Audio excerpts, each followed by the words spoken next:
Hello students, good morning to all of you and also your lovely family.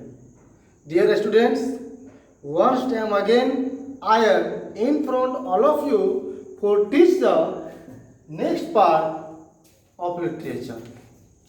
Dear students, अब हम आपको literature का next part अगला भाग पढ़ाने जा रहे हैं, इसलिए थोड़ा सा अपने मन दिमाग माइंड सब कुछ थोड़ा सा स्थिर कर लीजिए और अब आधा पौन घंटा मतलब आधा घंटा के लिए 30-29 मिनट के लिए फिक्स हो जाइए और पूरा वीडियो देख कर ही कुछ एक्स्ट्रा वर्क कीजिएगा। ठीक, तो हम स्टार्ट कर। देखिए, हमने आपको पढ़ाया लेसन 1 स्वीटेस्ट अवार्ड नोट की मिस्टर जॉन डोने का जो इंग्लैंड से बिलोंग करते थे। दूसरा हमने पढ़ाया आपको song of myself Walt Whitman साहब का जो अमेरिका से बिलोंग करते थे।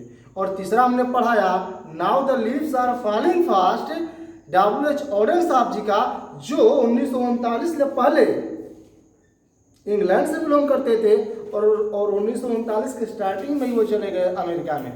इन्हीं यही वजह रहा कि इनका लेखनी दो भाग में बट गई। 1939 के पहले इंग्लैंड ब्रिटिश लैंग्वेज और 39 के बाद अमेरिकन लैंग्वेज। अब हम फोर्थ में एंट्री मारते हैं, that name is ode to autumn. अब थोड़ा सा स्टार्ट हो जाइए, फिर से I am going to start और ये सिलसिला चलता ही रहेगा, आपको पूरा सिलेबस कवर कराएंगे। चैप्टर का नाम है ऑटो ऑटमन। क्या? Auto ottoman. ये मतलब कि ऑड एक नाम है, ऑटमन में से पतझड़, अर्थात एक और जैसी कविताओं को संग्रहित किया गया है। तो ऑटमन में से पतझड़ मतलब कि ये पतझड़ के मौसम या साफ कहें तो नेचुरली प्राकृतिक वर्णन इसमें किया गया है। कवि है जॉन केट्स। जॉन केट्स है दो वर्ड, एक जॉन डोने एक जॉन केट्स। तो जॉन केट्स इनका जन्म हुआ था 1795 में और मृत्यु हुआ था 1821 में। बोलिए हाँ, कोई डाउट है? एकदम क्लियर पढ़ते हुए चलना है कि कहीं से किसी भी तरह से कभी भी क्वेश्चन पूछा जाए तो bye mouth I give the reply, जवाब दे सकते। ओके, अब आते हैं हम इसके पॉइंट में। ऊपर लिखा पोएट इंट्रोडक्शन। हम थोड़ा सा आपको ये जो टॉपिक लेकर आए, ये जो वीडियो लेकर आए, इसमें ओनली पोएट इंट्रोडक्शन ही हम आपको पढ़ाने का प्रयास करेंगे कि मिस्टर जॉन डोने जॉन किट्स साहब जी क्या क्या किए, क्या क्या उनका विशेष उपलब्धि था, ऐसा सब कुछ। तो स्टार्ट करते हैं। Okay, He was one of the greatest of English romantic poets। देखिए यहाँ पर one of the लगा है, इसलिए यहाँ poets लिखा गया है। अर्थात कहने का मतलब ये है कि जो जॉन किट्स साहब जी थे वो अंग्रेजी के बहुत ही महान छायावादी कवियों में से एक थे और विशेष रूप से नेचर के प्रति। ठीक, तो one of the greatest English romantic poet, वो बहुत ही महान छायावादी कवि थे। वाज बॉर्न, उनका जन्म कहाँ हुआ था? एट मूनफील्ड। ये एट जगह लोकेशन को दिखा रहा है, इसलिए मूनफील्ड नामक स्थान पर हुआ था। वो कहाँ पर है? तो लंदन, इंग्लैंड में। अर्थात जैसे इंडिया का दिल्ली एक शहर हो गया, तो इसे ही इंग्लैंड का एक शहर लंदन हो गया और लंदन में जो स्थान था मूनफील्ड, वहां पर इनका जन्म हुआ था। तो कोई भी आपसे पूछेगा कि किस देश के, तो इंग्लैंड देश के। किस शहर में? तो लंदन नामक शहर में। कौन सा जगह? तो मूनफील्ड। में आपको प्रीपोजिशन बताया गया होगा कि छोटे स्थानों के पहले एट का प्रयोग किया जाता है और बड़े स्थानों के पहले इन का प्रयोग किया जाता है। तो ये जाहिर सी बात है कि छोटा स्थान है, इसलिए प्रीपोजिशन एट का प्रयोग किया गया। Okay, next, he studied past independence. वो पढ़ते थे, कहाँ पढ़ते थे? तो at Clarke's school at Enfield. मतलब जहाँ मूनफील्ड स्थान था उसके बगल में कोई या कुछ डिस्टेंस पर एक जगह होगा इनफील्ड, यहाँ पर वो पढ़ा करते थे। ये पढ़ा करता था जॉन किट्स साहब जी, जो कहाँ पर स्थित है? इंग्लैंड में स्थित है। हम लोग वैसे कवि के बारे में पढ़ा जो इंग्लैंड से डायरेक्टली बिलोंग करते हैं। तो जो जॉन किट्स साहब जी थे वो इनफील्ड नामक स्थान पर उनका स्कूल था, कलर का स्कूल, उसी में वो पढ़ा करते थे। बोलिए, any doubt? Okay, next, he had deeply interested. जिसे कोई पूछता है कि भाई व्हाट्स योर इंटरेस्टिंग पार्ट, आप क्या क्या आपको अच्छा लगता है, क्या क्या आपका रुचि है।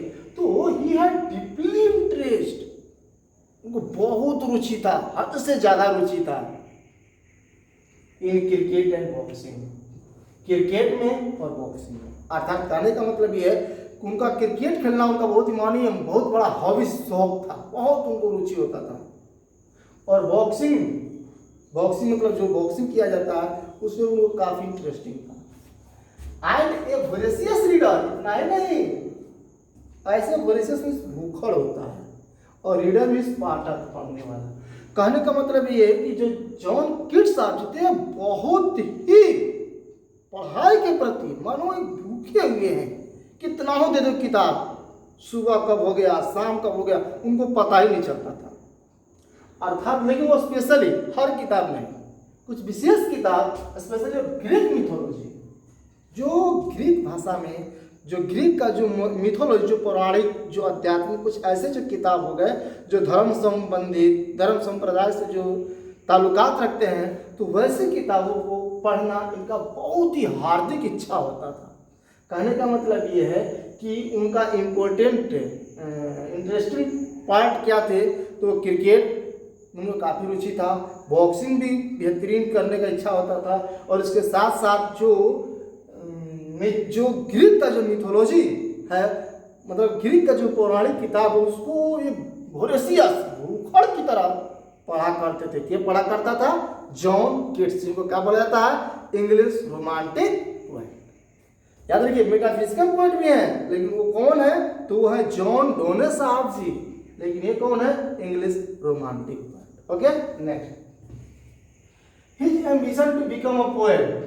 कहने का मतलब स्टार्टिंग वो कभी नहीं बनना चाहते थे, कुछ चीजें किसी को देखकर ही समझ में आ जाता है कि वो करना क्या चाहता है। तो हिज एम्बिशन टू बिकेम, अर्थात लेकिन यहां पर प्रीपोजिशन टू लगा है तो इसके पहले V1 ही आना चाहिए, इसलिए आप भी कम ही समझिए।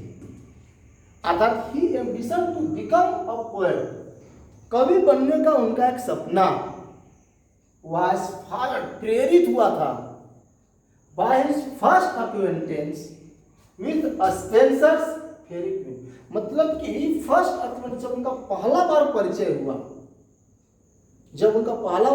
किससे परिचय हुआ, तो स्पेंसर फेरी क्वीन ये नाम है, इनसे जब उनका मतलब कि इससे सिद्ध होता है कि जाहिर पोएट रहे होंगे, तो इनसे जब उनका परिचय हुआ तो उनके अंदर भी कवि बनने का तीव्र इच्छा जगा। अर्थात जैसे होता है कि हम मान जा रहे हैं और देख लिए विराट कोहली को, तो यार क्या एक्टर, क्या खिलाड़ी है, हम भी काश बनते, और लोग लग जाते हैं। मतलब कि कुछ चीज़ें किसी को देख करके मोटिवेट, ऐसा होता है 80% लोगों में क्षणिक मोटिवेशन होता है, हुआ तो हम भी बन जाए, हुआ तो हम भी। एक होता है स्थायी मोटिवेशन कि नहीं हमको अब वही बनना है, तो हमारा टारगेट क्लियर हो गया। तो यही बात इनके साथ हुआ, किनके साथ हुआ, जॉन किट्स के साथ। जब इनसे मिलन हुआ फेरी क्वीन से, तो इनके अंदर एक स्थायी टारगेट बन गया, कुछ भी हो I have to be a poet, हमें कवि बनना है। ओके, तो इनकी प्रेरणा से ये क्या हुए, कवि बने के जॉन किट्स। यहां तक कोई दिक्कत? बहुत बढ़िया। अब देखिए his first poems line in imitation of Spencer was published in 1814। अर्थात his first poems lines in, उनका जो पहला जो कविताएं थी और कविताओं की लाइन्स इन इमिटेशन जो लाइन थी उसको स्पेंसर वाज पब्लिश्ड, उसको प्रकाशित किया गया था इन 1814 1814 में। कहने का मतलब ये है कि जॉन किट्स ने जो कविताओं मतलब जो फर्स्ट कविता का कुछ पार्ट कुछ लाइन्स जो आया वह आया कब 1814 बोले। मतलब अब आप इसे समझ लीजिए कि वो कविता की दुनिया में एंट्री मार चुके थे कब 1814 में। एक फिक्स होता है, सब हमसे भी कोई पूछेगा कि सर आप कब से ऑनलाइन पढ़ाना शुरू किए, कब से आप वीडियो बनाना शुरू किए, कब से आप सोशल मीडिया में चले आए, तो ये डेट याद करना सबसे आसान भैया लॉकडाउन के समय। लॉकडाउन के समय, during the time of lockdown was a corona.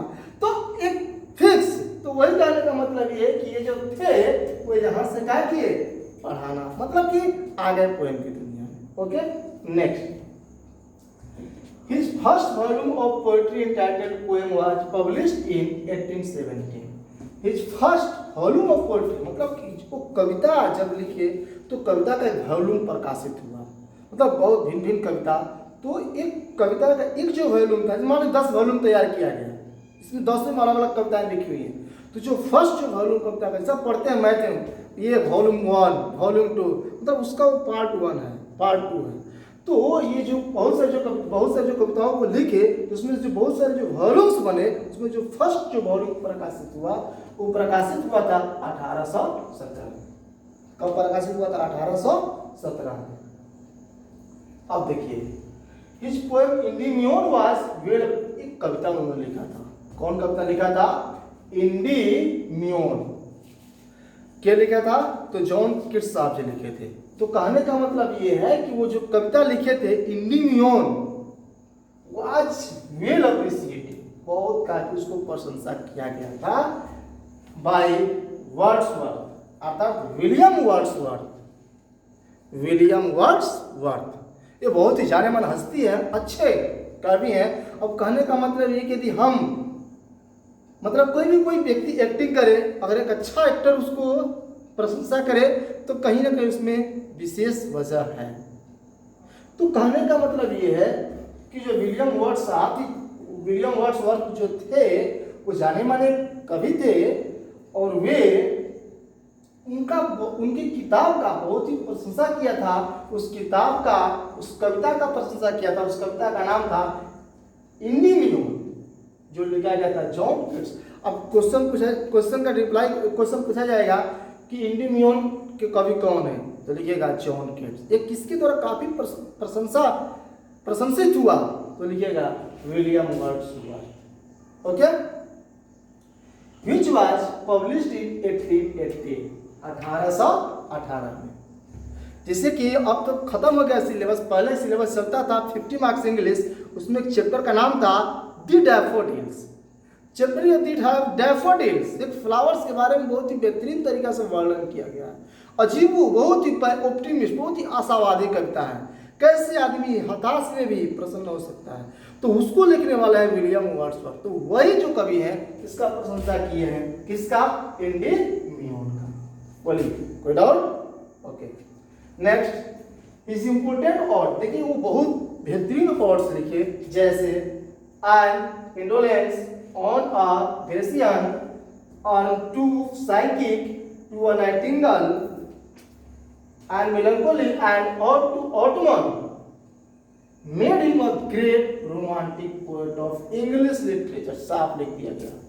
वो कुछ ऐसी इंपोर्टेंट किताब, इतना फास्ट, इतना बेहतरीन किताबों को लिखे कि उसकी वजह से एक ग्रेट रोमांटिक पोएट, अर्थात महाआशावादी कवि का स्थान धारण कर लिए के जॉन किट्स। कहाँ से बिलोंग करते थे? इंग्लैंड से। ओके, उसमें एक कविता और टू ऑटोमन भी शामिल है, जिस चैप्टर का नाम ही है और to autumn. Next, Lamia and Hyperion. इसके साथ साथ उनका दो इंपॉर्टेंट किताब, Lamia and Hyperion, where is important, ये भी उनके दो महत्वपूर्ण किताब थे। मतलब ये पूछ देगा लेमिया के कवि कौन है, हाइपेरियन के कवि कौन है, तो आप आसानी से जवाब दे पाइएगा, जॉन किट्स। बोलिए, any doubt? Thank you. He died of, लेकिन एक चीज बड़ा अजीब सा होता है, कुछ लोग टैलेंट होते हैं, कुछ लोग ओवर टैलेंट होते हैं, और कुछ लोग मल्टी टैलेंट होते हैं। भगवान पता ना क्या होता है, मल्टी टैलेंट वालों के साथ कुछ अजीब कर देता है। अब कुछ स्टार्टिंग में पता चला कि ये व्यक्ति खेल कूद में, फिजिकली में ज़्यादा डीपली इंटरेस्ट रखते थे, ये भी कहीं ना कहीं मल्टी टैलेंट थे, जैसे हमारे सुशांत सिंह राजपूत साहब जी। अर्थात multi talent, over talent, multi talent. Multi मतलब किसी फील्ड में कुछ भी कर सकता है। आपको पता होगा ना, पता होगा कि वो जो सुशांत सिंह राजपूत थे, अच्छे एक्टर के साथ साथ बहुत ही अच्छे स्टूडेंट थे, लोगों का आदर करना जानते थे। तो कहने का मतलब ये है कि ये भी मल्टी टैलेंट थे, लेकिन इनके साथ अफसोस की बात यही है कि ही डाइड ऑफ, उनका मृत्यु हो गया। भाई मानते हैं मौत दुनिया की सार्वत्रिक सत्य है, जैसे न्यूटन का सार्वत्रिक सत्य है, वैसी मौत भी तो फिक्स है कि आज नहीं तो कल आएगा, लेकिन एक होता है समय, एक होता है असमय। तो ये थोड़ा सा लोगों को दुखदायी हो जाता है, लेकिन वही बात है कि ही डाइड ऑफ ट्यूबरकुलोसिस, एक टीबी क्षय रोग की वजह से उनका मृत्यु हो गया था। रोग संबंधित परिस्थितियों में डाई के साथ प्रीपोजिशन ऑफ का प्रयोग किया जाता है। ओके, तो ही डाइड ऑफ ट्यूबरकुलोसिस इन 1821, 1821 में। 1800 सोचिए 95 में आए और 1821 में चले गए, अर्थात 5-1 एट द एज ऑफ 26, सब यहाँ पर लिख दिया गया 26, मात्र 26 साल। सोचिए 26 साल के टैलेंट के लिए क्या है, अर्थात मात्र 26 साल की अवस्था में दुनिया को छोड़कर चले गए, लेकिन मात्र 26 साल की अवस्था में पूरे वर्ल्ड में अपना पहचान बना दिए थे। मात्र 26 साल की अवस्था में पूरे दुनिया में लिटरेचर के क्षेत्र में अपना स्थान बनाया। यहाँ पर देखिए साफ लिखा गया वन ऑफ द, मान लीजिए प्रयोग किया गया one of the greatest English romantic poets. One of the ऐसा वर्ड होता है बहुत सारे महान अंग्रेजी के छावादी कवियों में से उनका स्थान एक था। तो ये स्थान प्राप्त कर लेना मात्र 25-26 साल की अवस्था में, ये कोई साधारण सिंपल सी बात नहीं है।